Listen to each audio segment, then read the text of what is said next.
কাঁঠালের বিচি দিয়ে শুটকি এভাবে রান্না করলে আঙুল চেটে পুটে আপনি কিন্তু এক পাতিল ভাত নিজে একাই সাবার করে ফেলবেন। কাঁঠালের বিচি দিয়ে এই শুটকি তরকারিটা চলুন দেখে নিই কীভাবে রান্না করলাম। লাগবে আমার কয়েকটা শুটকি। এখানে আমি কিছু শুটকি নিয়ে নিয়েছি, শুটকিগুলোকে ভালো করে ভেজে নিচ্ছি।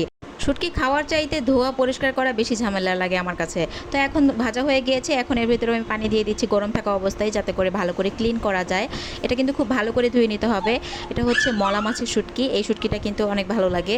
এই শুটকিটা আমি কিন্তু সব শুটকি খাই না, কয়েকটা শুটকি খাই। তো এখন কিন্তু ভালো করে পরিষ্কার করে নিয়েছি, আর তারপর গরম তেলের মধ্যে দিয়ে শুটকিগুলোকে আবার ভেজে নিচ্ছি। ভালো করে পরিষ্কার করে কিন্তু ধুয়ে নিতে হবে, বারবার বলছি, যাতে করে কোনো ধরনের কোনো এক্সট্রা ময়লা বা বালু না থাকে। তারপর কিন্তু আমি শুটকির উপরে বেশি করে রসুন আর পেঁয়াজ দিয়ে দিলাম। পেঁয়াজ আর রসুনগুলোকে তেলের মধ্যে ভেজে নিয়েছি, আর এখন মশলা দিয়ে দিব একে একে। প্রথমে আমি কাঁচামরিচগুলো দিয়ে দিলাম। কাঁচামরিচ কুচি দেওয়ার পর কিন্তু আপনার এই কাঁচামরিচের কারণে এই শুটকি তরকারির টেস্ট ডাবল হয়ে যাবে। আর এখন আদা রসুন বাটা দিয়ে দিব তেলের মধ্যে। তেলের মধ্যে সব মশলা ভেজে নেওয়ার একটাই কারণ, যাতে কোনো ধরনের গন্ধ না থাকে। এখন কিন্তু আমি লবণ দিয়ে দিলাম স্বাদ মতো, আর হলুদের গুঁড়ো, মরিচের গুঁড়ো আমি অল্প অল্প করে, মানে হাফ চামচ করে দিয়েছি। কারণ লতির তরকারি একদম অল্প হয়ে যায় ভাজার পরে, এতে করে কিন্তু বেশি মশলা হয়ে যাবে। বেশি মশলা হলে তো ভালো লাগবে না। আর বেশি অতিরিক্ত আদা রসুন বাটা দিলে দেখা যাবে শুটকির গন্ধ থাকবেই না, বরঞ্চ খালি আদা রসুনের স্মেলটাই পাওয়া যাবে।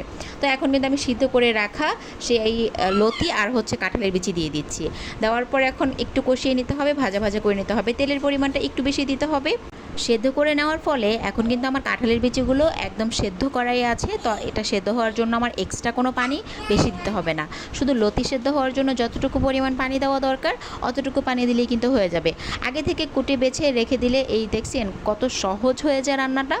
আমি কিন্তু পরিমাণে অল্প পানি দিয়েছি, আর দেখুন শুকিয়ে নিয়েছি পানিটা, কত সুন্দর শুকিয়ে গিয়েছে। তেল তেল ভাবটা উঠে গিয়েছে, একদম তেল উঠে গিয়েছে কিন্তু তরকারিতে। আর দেখুন কতটা লোভনীয় হয়েছে আমার এই শুটকির তরকারিটা। এই তরকারিটা একবার যে খাবে এই কাঁঠালের বিচির প্রেমে পড়ে যাবে। কাঁঠালের বিচি অনেকেই খেতে চায় না, তাদেরকে কিন্তু এইভাবে রান্না করে দিতে পারেন, তারা কিন্তু একদম চেটে পুটে খেয়ে নেবে। আর এই তরকারিটা মাশাল্লাহ অনেক মজা হয়েছিল। সবাই কিন্তু অনেক বেশি ভাত খেয়েছিল। আর আমার বাসায় যেদিন শুটকি রান্না করা হয় ওই দিন প্রতিদিন যতটুকু চাউল দেই ওই দিন আমার ডাবল দিতে হয়। ধোয়া ওঠা একদম গরম গরম ভাতের সাথে এই গরম গরম রেসিপিটা ট্রাই করবেন, দেখবেন কত মজা লাগে। সবসময় মাছ মাংস খেলেই কিন্তু ভালো লাগে না, একটু অন্যরকম ডিফারেন্ট কিছু খাবেন, আমাদের দেশীয় খাবার খাবেন, দেখবেন অনেক ভালো লাগে। দেখতেই পাচ্ছেন কালারটা কত সুন্দর লোভনীয় হয়েছে। আর লতিগুলো কিন্তু আমি ভেঙে যেতে দিইনি, মানে বেশি লাড়াচাড়া করলে লতিগুলো একদম গলে যাবে, এত গলে যাওয়া যাবে না। কেমন লেগেছে আমার এই রেসিপিটি অবশ্যই কমেন্ট করে জানাতে ভুলবেন না। সবাইকে অনেক ধন্যবাদ ভিডিওটি মনোযোগ সহকারে দেখার জন্য। বেশি বেশি শেয়ার করে দেবেন, যারা কাঁঠালের বিচি পছন্দ করে তাদের জন্য অনেক উপকার হবে। আজ এই পর্যন্তই, আল্লাহ হাফিজ, আসসালামু আলাইকুম।